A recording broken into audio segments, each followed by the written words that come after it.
What is going on, guys? Welcome back to another episode of Paul Talks Patriots. We got a pretty cool episode today. I do have a couple of quick hit notes to go over, but after that we will be predicting the 53-man roster. It's going to be fun. Stay up.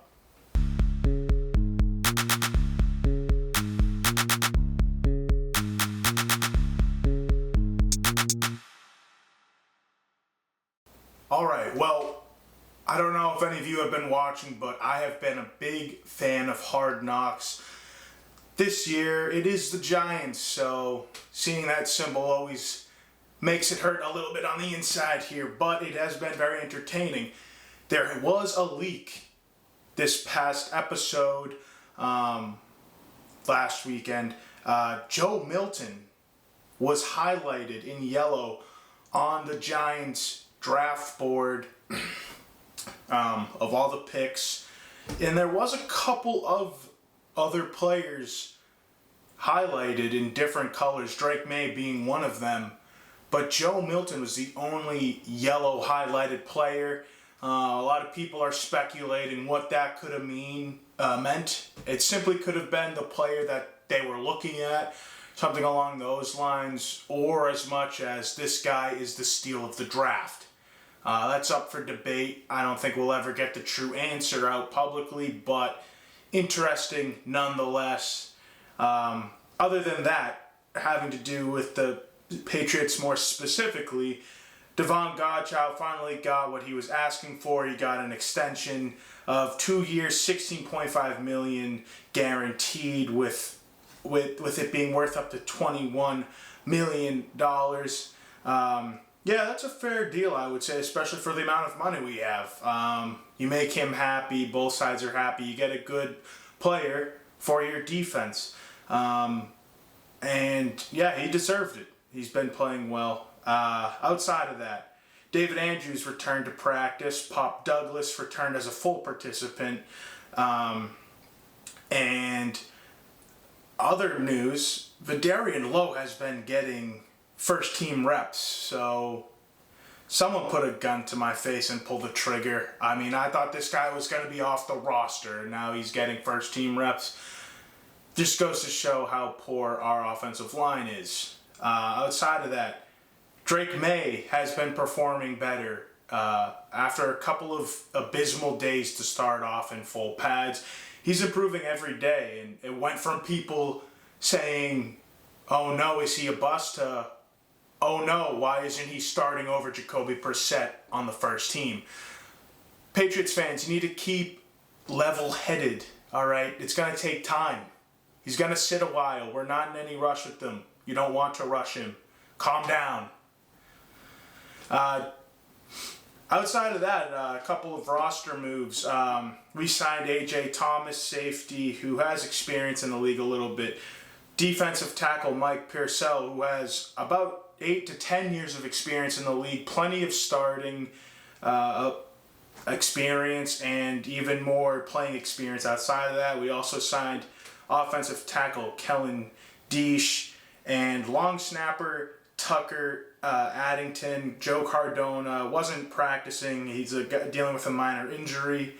Outside of that, we did release Tyrone Wheatley Jr., the offensive tackle, who I was hoping would step up this training camp and just didn't show much of anything. We traded Pierre Strong Jr. last year to the Browns to acquire Wheatley Jr., just didn't work out. Outside of that, we released running back Deshaun Fenwick, undrafted free agent running back. Too many running backs to deal with. And then Jake Andrews, offensive lineman, the second-year offensive lineman, got placed on the IR. He will be out for the season, so we lose depth at a position where we have the least amount of depth already, which is unfortunate. But outside of that, now we can get to the fun stuff. I predicted all 53 roster spots, along with 15 players on the practice squad. You can't have 16 on there, so I left a spot for one more. Start off with the most important position in the game, quarterback. Now, this is pretty clear on the top two. Jacoby Brissett and Drake May. Drake May, obviously, our third overall pick this year in the draft. High expectations. And Jacoby Brissett is looking like he will be our starting quarterback. Reports are flying that there isn't really a competition there. It's Jacoby Brissett and Jacoby Brissett only. Drake May is going to have time to sit and learn the system, as he should, as we all think he should.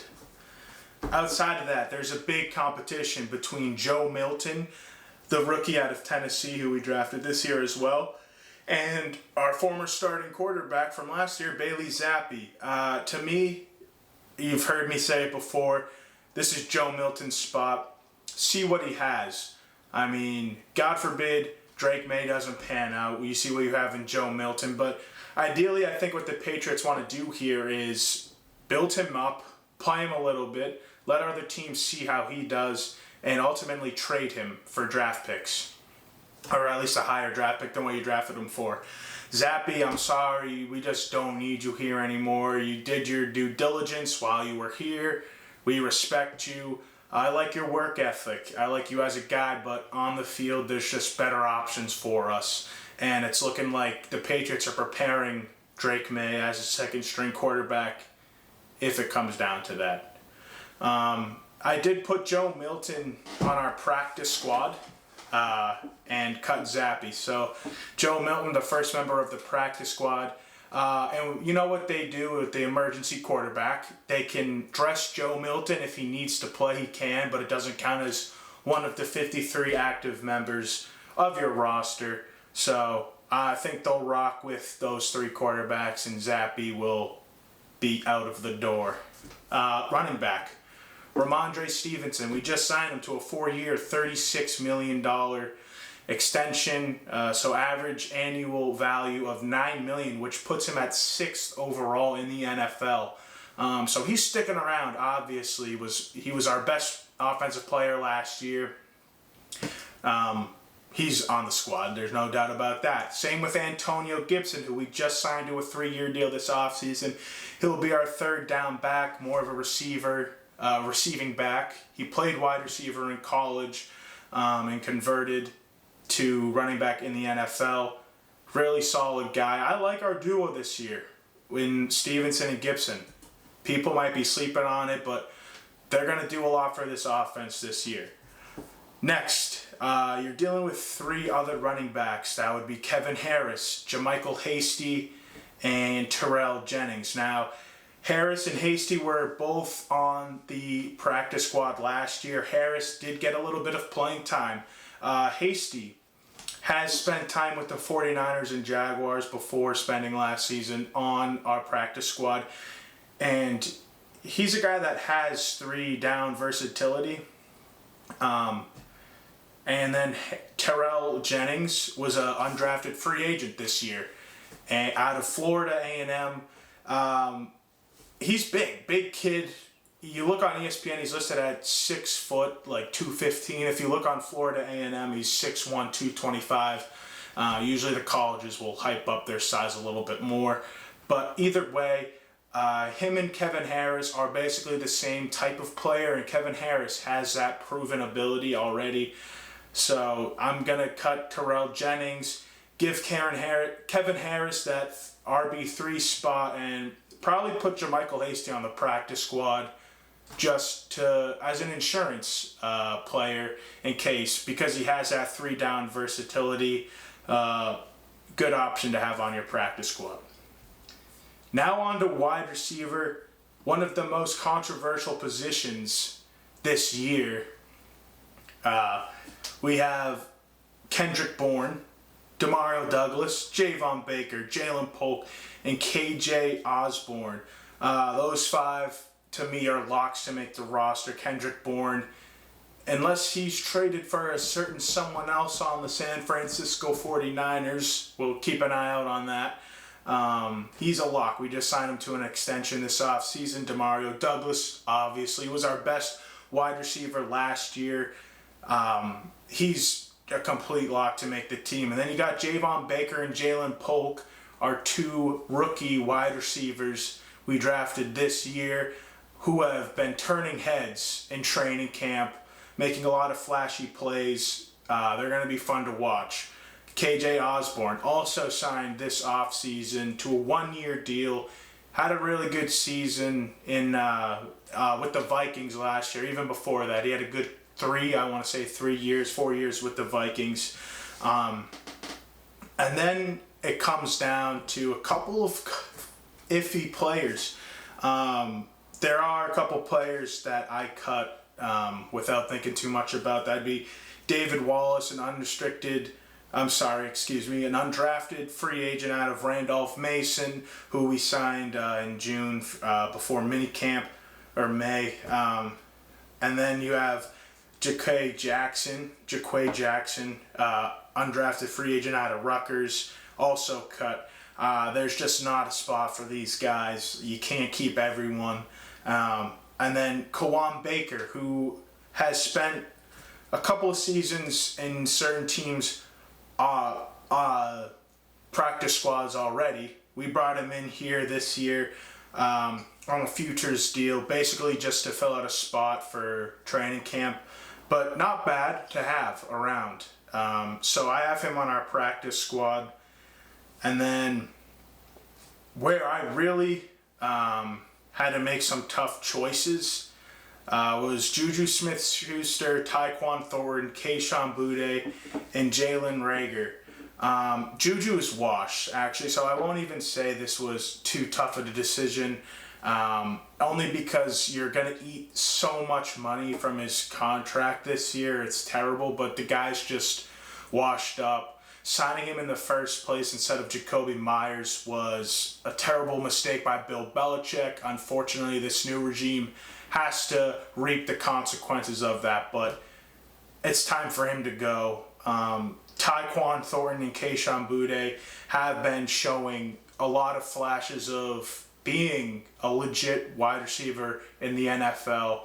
At the end of the day, I think Jalen Reagor's ability to be kick returner really proves vital to this team. So I had him making the roster. Now, if you can find someone else to be a valuable kick returner, get rid of Reagor, because as far as wide receiver goes, he just doesn't have it. That's not what his role is anymore. If that's what he got drafted to do, he got drafted to be one of the best wide receivers in the league. Didn't pan out. His kick returning's good, but if you can replace him with someone else on the roster, I would say get rid of him. Tyquan Thornton finally is panning out. It clicked for him, it seems like. I have him making the roster. And unfortunately, Kayshon Boutte, who I had a lot of faith in for these past 2 years, I have him on the practice squad. I don't know if he would play on the practice squad because I feel like another team would be willing to take a risk on him. Maybe sneak him in to get playing time. Either way, I want him sticking around here. If we can find another kick returner, I would love to get rid of Jalen Reagor and keep Kayshon Boutte on the full roster. But as far as my prediction goes, Reagor and Thornton make the roster. Reagor for his special teams returning, and Kayshon Boutte on the practice squad. So not completely getting rid of him, but not going to see him on the field this year unless of injury. Now moving to tight ends. I mean, this is pretty simple. Hunter Henry is a leader of this locker room here long term, and Gerard Mayo likes him as a leader of the clubhouse. So that's an easy pick to make the roster. As far as the rest of the tight ends go, Austin Hooper is going to be our second string tight end. We signed him to a 1-year contract this offseason. He's not what he used to be, but what he used to be was a Pro Bowl caliber tight end. So if you can get most of that production that he used to have out of Austin Hooper, that's a pretty underrated duo right there in our tight end room. One that not too many people are talking about, but I've heard good things about Austin Hooper, and I'm excited to see how him and Henry pair up on the field.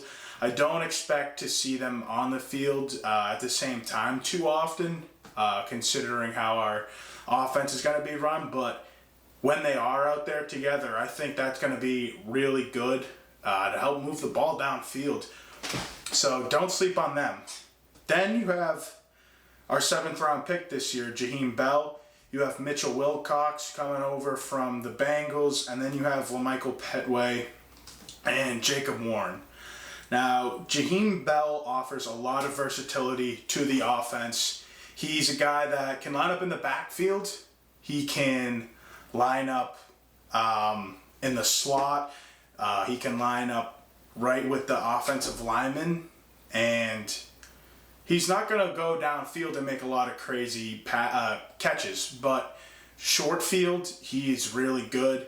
He's built like a tank. He'll run people over, and like I said, he's very versatile. Think of like a Taysom Hill type of player. Obviously, not going to be able to throw the ball the same, but that type of versatility is what he offers to the offense. Mitchell Wilcox, I just don't see him making the roster. Maybe you stash him on the practice squad, but I just don't really see room for him, especially after he's, you know what you're getting with him. I'd rather cut him and save room for Jacob Warren, who I've talked about before. I believe in his abilities a lot. 6'6", 250, great blocking tight end, which could help a lot with the outside zone scheme. And a guy that could be a red zone threat at his size, just jump up, get the ball type of player. He's like Pharaoh Brown. That's the archetype of tight end he is. And then as far as LaMichael Petway goes, he hasn't been doing poor this training camp, hasn't really stood out at all, but he's expendable as far as the tight end position goes. So I have him getting cut. So for the roster, I have Hunter Henry, I have Austin Hooper, I have Jaheim Bell, and then I have Jacob Warren stashed away on the practice squad to see what you can get out of him and try and bring out his full potential. Lastly, on the offensive side of the ball is the offensive line. This has got to be our worst position group by a decent margin, I would say. You can make an argument for wide receiver, but I just don't really see it. As far as offensive lineman goes, David Andrews, who is, I want to say, the last remaining player, besides Jonathan Jones actually, one of 2 remaining players from your dynasty teams, who has won a Super Bowl with you, knows what it takes to go the distance, the truest leader on the roster, in my opinion. He's not going anywhere. He's been injured, so if you haven't heard much about him, that's why. But he's going to be our starting center, obviously. There's really no debate there, no controversy there. So that's clear as day. Then you have Caden Wallace. Now, he's fighting for a starting spot right now, and I think they're going to give it to him at right tackle. He's been producing well at training camp. Yeah, he's been a little hit or miss, but he's a rookie, so you're not expecting him to go out there and be an all-pro caliber tackle right off the bat. Then you have Chuck Okorafor, who just shouldn't be a starting left tackle for any franchise, but he is. That's the position we're in right now. And he got benched last year as a right tackle on the Steelers, and now he's going to start at left tackle for us most likely. He's got the size. He seems to have the athleticism, but we'll see how that goes. And then you bring up Vidarian Lowe again. I can't believe I'm going to say this, but he's probably going to make the team as it's looking right now. He was getting a lot of reps with the first team over the past week or so. So I guess, he's making the team, which I just can't believe I got to see that guy in a Patriots uniform again. But then you have Calvin Anderson, backup tackle, who's been in the league for several years, most likely going to make the roster. He could see himself on the outside looking in. Depending on how some of our players we just signed in the offseason go, you have undrafted free agent Zuri Henry, the kid from University of Texas, El Paso, who I was just talking about last episode. He was getting reps with the second team. This kid's got the size. He's about 6'6", 320. So I would love to see him, to see what he can grow into. Maybe, I don't see him making the roster. I have him on our practice squad. As far as the rest of them go, Nick Leverett, we just signed him this offseason. As experienced starting in the NFL. He's been good for us so far in training camp. He's played center, he's played guard, so he has some versatility. I think he's going to be a valuable member of this group. I have him as a potential starter to start the season. You can't forget, Cole Strange is going to be on injured reserve. Unfortunately, he's going to make the team. I think the kid just doesn't have it, but if we cut him, he's going to be it's going to be $7.2 million in dead cap, and instead of doing that, we can just stash him on the IR for now, and he's not taking up a roster spot. Layden Robinson, another rookie we drafted this year in the 4th round, is also, to me, competing for a starting spot on this team. He's done very well for himself. You've heard a lot of good things, some bad things, but he's got a potential again. So I don't know if he will start, but he's competing. He'll get playing time this year. As far as the rest of the O-line goes, you got Sidy Sow, however you say his name. He's decent. He's nothing special long term. He's not going to be sticking around, I don't think. But again, a backup option. The rest of the team, you have Kellen Deich, who was a 2022 undrafted free agent. He's been bouncing around a couple of different franchises. I don't think he's got it. I think we cut him, along with also cutting Liam Fornadell, who we brought in. He started every game the past 2 years in the UFL, XFL for the DC Defenders, so maybe he sticks around. We'll see how that goes. Charles Turner, the undrafted free agent out of LSU, he's playing center for us, and with David Andrews starting and Nick Leverett, potential backup candidate, I just don't see what would be worth keeping him around for. And I have Michael Jordan, classic name, on our practice squad, not making the full roster, but he started 19 games for the Bengals between 2019 and 2020, and another 10 games for the Panthers in 2021. So after spending last year on the Packers practice squad, I think he's earned the right to at least remain on our practice squad, if not sneak into the final roster. As far as our starting line goes, I have it for week 1. Left tackle, Chuck Okorafor. Left guard, Nick Leverett. Center, David Andrews. Right guard, Mike Onwenu. And right tackle, Caden Wallace. Now, I don't know why we paid all those big bucks to Mike Onwenu to play guard when he's getting tackle money. But he is one of the best right guards in the league, so I'm not going to complain about that, but I would like to see him get bounced out to right tackle, and hopefully Wallace can develop into a left tackle, and you can bump Okorafor out of there. As far as backups go, you'll have Vidarian Lowe. You'll have Layden Robinson, who maybe can work his way into the starting lineup.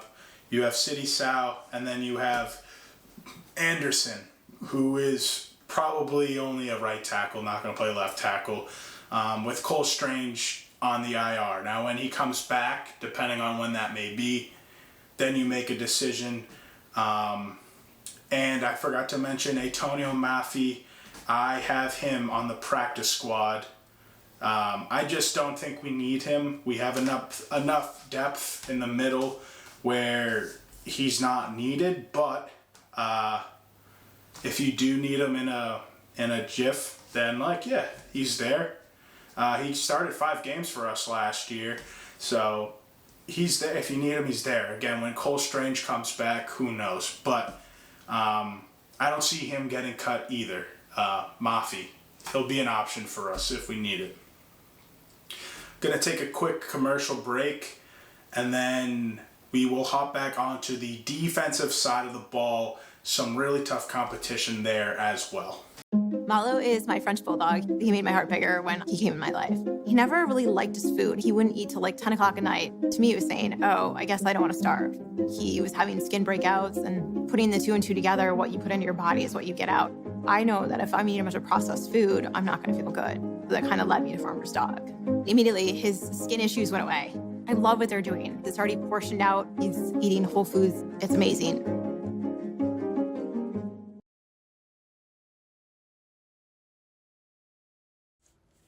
On the College Football Dogs website, you'll find a main page that features some of our biggest and newest stories.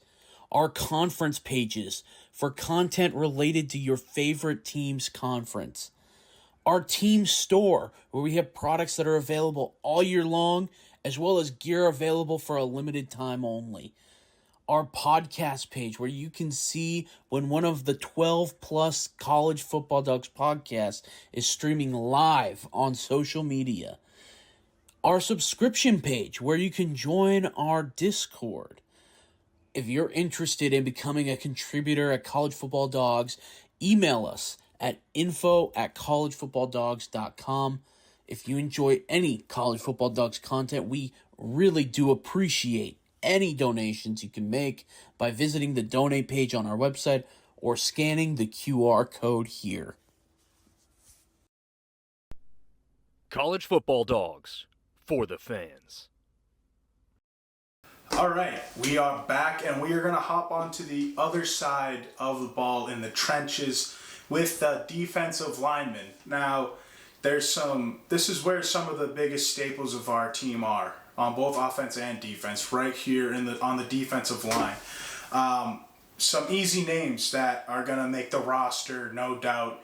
Dietrich Wise Jr., Christian Barmore, who is, again, on the injured reserve, so he's not taking up a roster spot right now. I'll get to that. Then you have Devon Godchaux, who we just gave that contract extension to, I just mentioned earlier. And Keon White, going to step up big for us this year, I think. I loved the draft pick last year. I wish he played more last year. Kid's an animal, and a lot of people are going to understand why I'm saying that this year. He's gonna play a lot for us. And then you have some players where undrafted free agents, or just people that have kind of stuck around. William Bradley King, he was on our practice squad last year. I think he's back there again this year. John Morgan, undrafted free agent, played in the SEC, so respect. He's from Arkansas.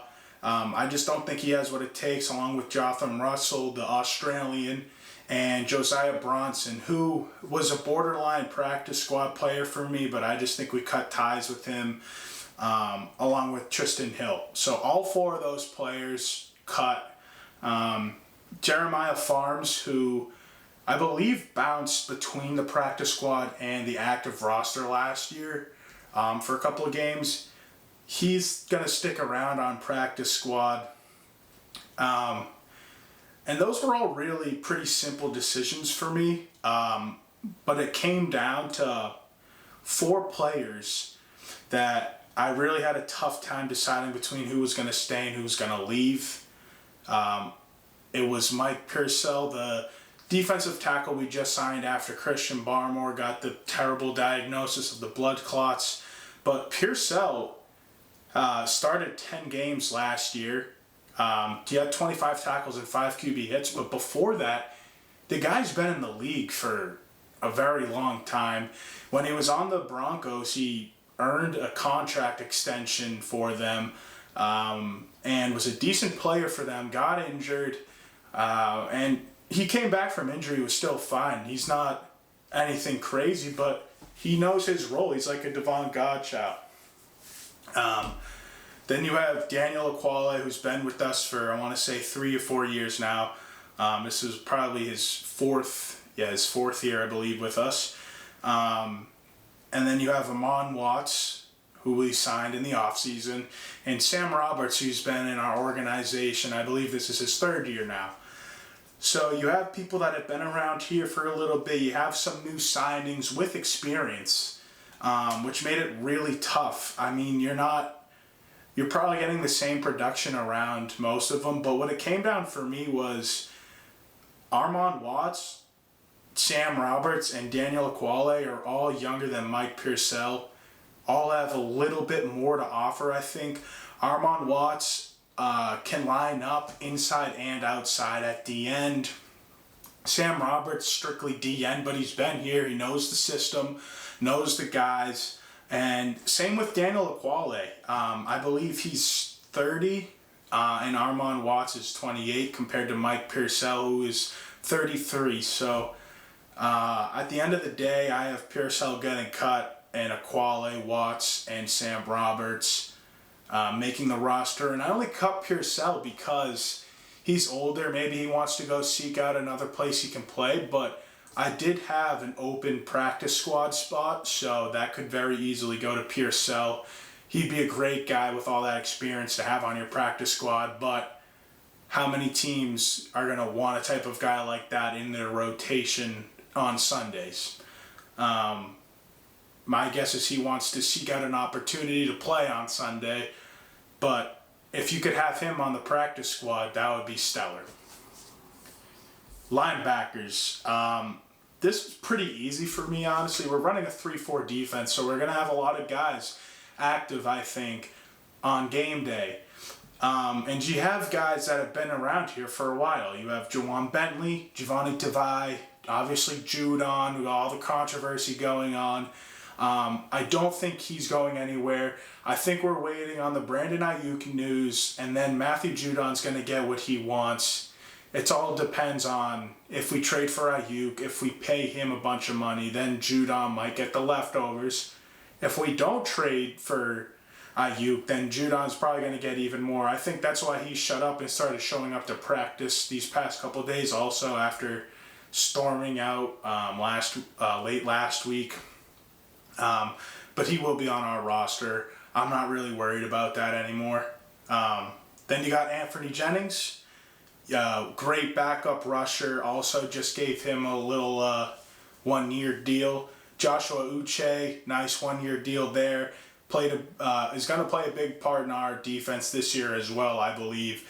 Then you got Sione Takitaki, who played in Cleveland the past couple of years, played really well there. He's basically Jelani Tavai 2.0. So he can work into our rotation very easily. And then Raekwon McMillan is going to stick around, I think. He's been here for a couple of years himself, has improved, has worked his ass off to get to where he is, and I think he's going to stick around pretty easily.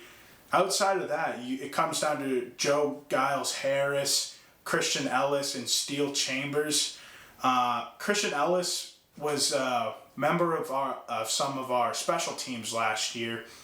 And while he may even get into the rotation at linebacker, his value is at special teams. I think he's sticking around. And then there wasn't really room for Joe Giles-Harris or Steele Chambers, in my opinion.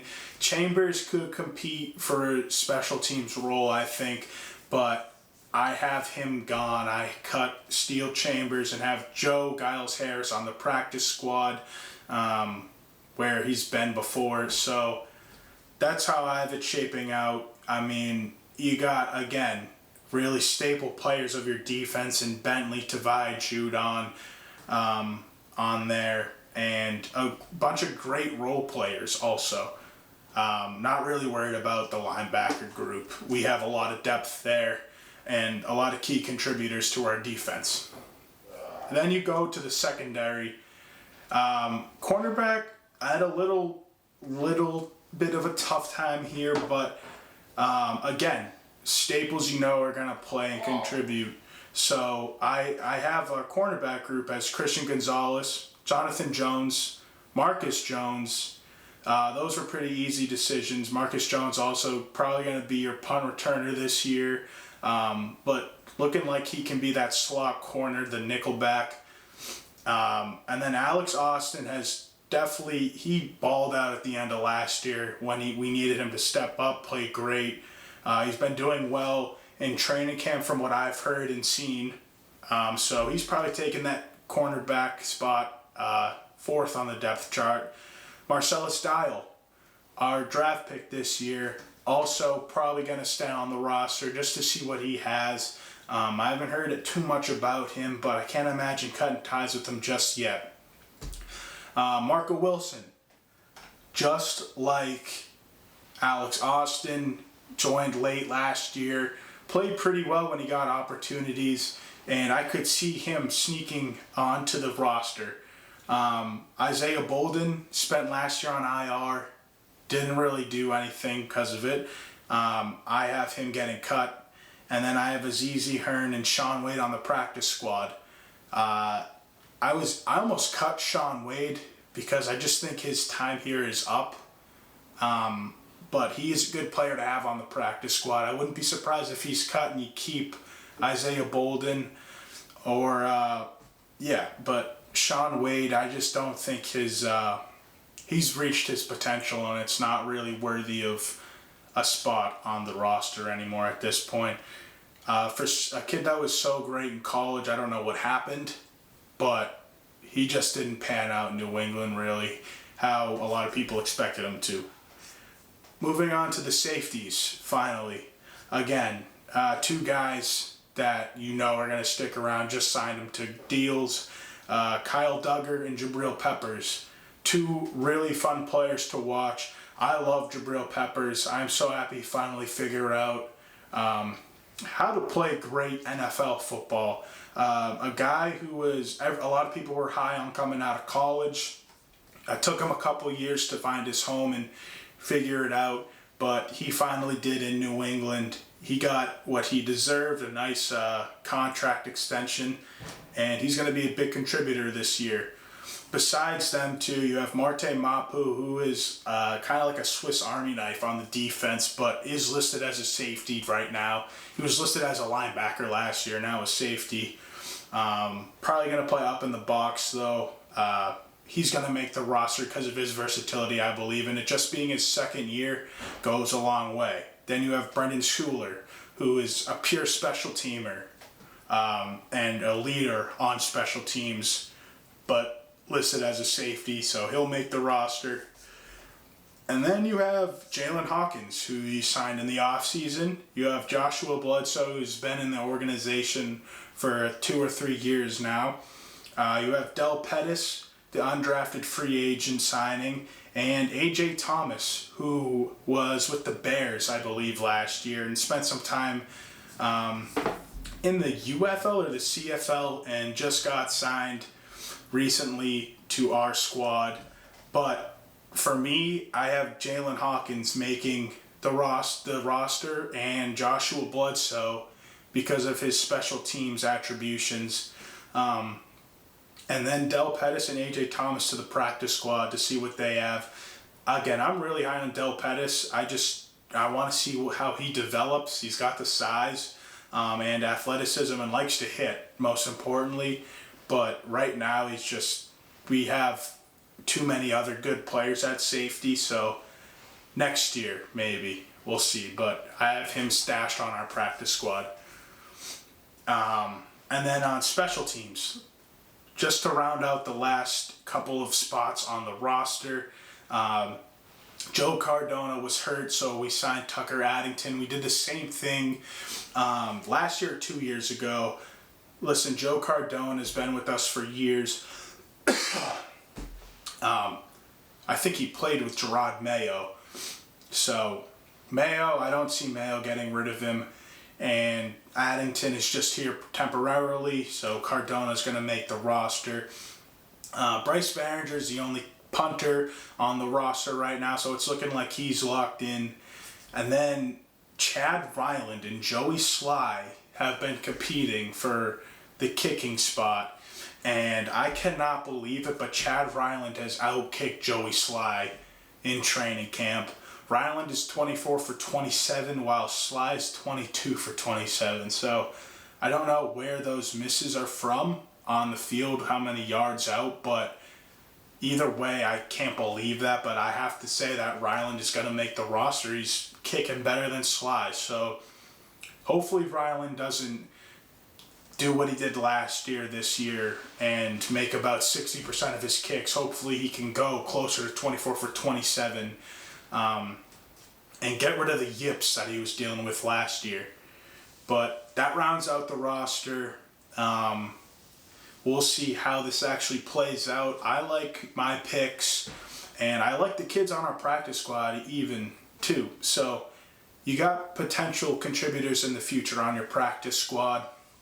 We'll see how it plays out. The preseason starts this Thursday against the Panthers. So I'll be watching that, as you should too. Drake May will be playing, confirmed by Gerard Mayo. So it'll be fun to watch. Until next Tuesday, I'll catch you all. See ya.